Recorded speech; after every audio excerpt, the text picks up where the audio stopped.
that later. Now here's Monica with our news in brief. Thanks, Amanda. We've got a lot to report today. First off, bimetallism versus gold standard debates continue. No shocker there.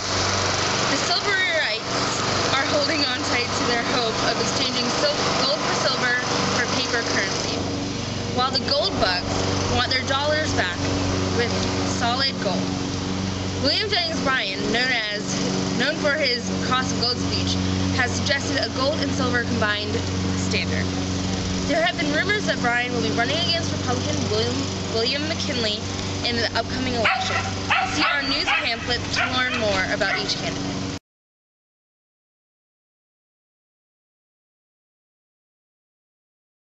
A few weeks ago, employees of the Baltimore and Ohio Railroad Company began a protest against their second wage cut in just 2 months.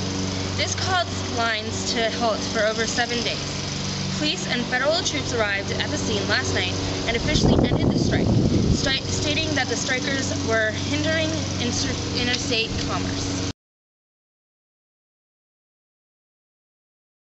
In a similar manner, strikes were held at Chicago's Haymarket Square to protest police brutality. A striker who has not yet been identified tossed a bomb into the police line, causing the police to open fire on the crowd. In all, 7 police officers were killed, along with several protesters. Congress is now working on a new law, the Sherman Antitrust Act, which will make it illegal to form a trust that interferes with free trade between states or with other countries. More details on that to come. Drake's tactic of using steam engines to drill for oil has started an oil boom in Pennsylvania, Kentucky, Ohio, Illinois, Indiana, and even Texas. Petroleum refining industries are beginning to appear in Cleveland and Pittsburgh to turn this newly discovered oil into kerosene. Gasoline is produced through this process, and the automobile companies have their eye on this substance to run their machines.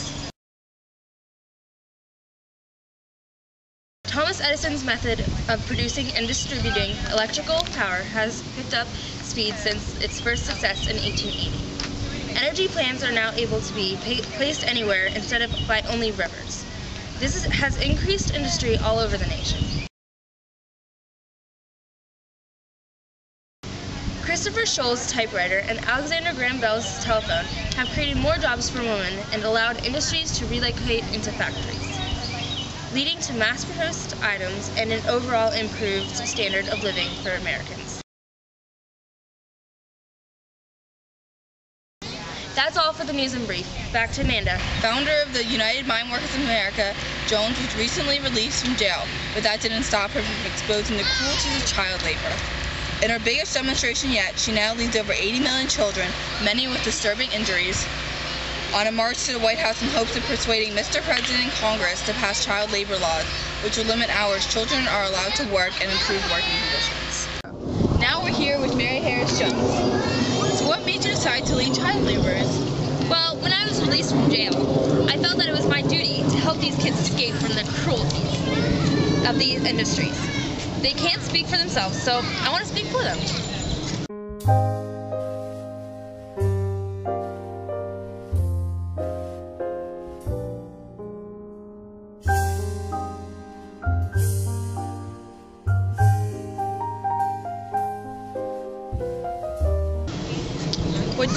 What do you hope to gain from this?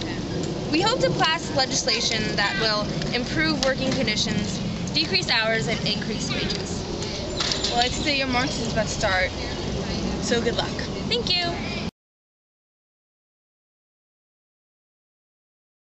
This just it. Monica's on the scene of a child labor site. Let's see what she's uncovered.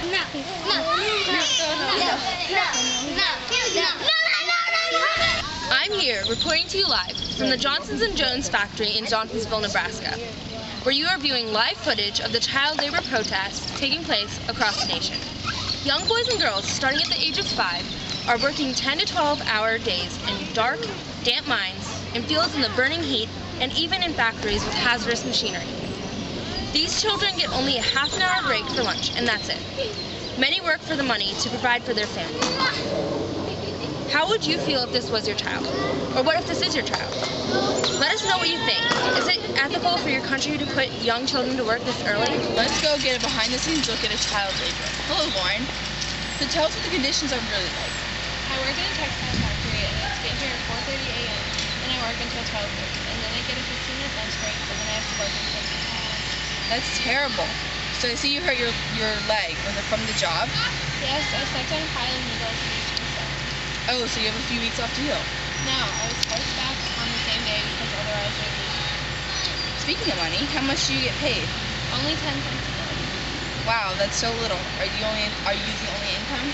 Well, my parents work, and my 5-year-old brother just started working in the playground. You should get back to work because your boss told me I only had 3 minutes of your time. But thank you for the interview. A protest that has been given the name the Homestead Strike started a few days ago and is still raging.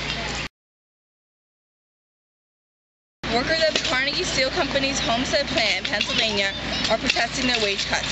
Company president Henry Clay Frick hired armed guards from the Pinkard Detective Agency to roam and protect the plant so Frick can hire so-called scabs, aka strikebreakers, to keep the plant in operation. Yesterday, a battle broke out between the detectives and workers erupted, leaving 3 detectives and 9 workers dead.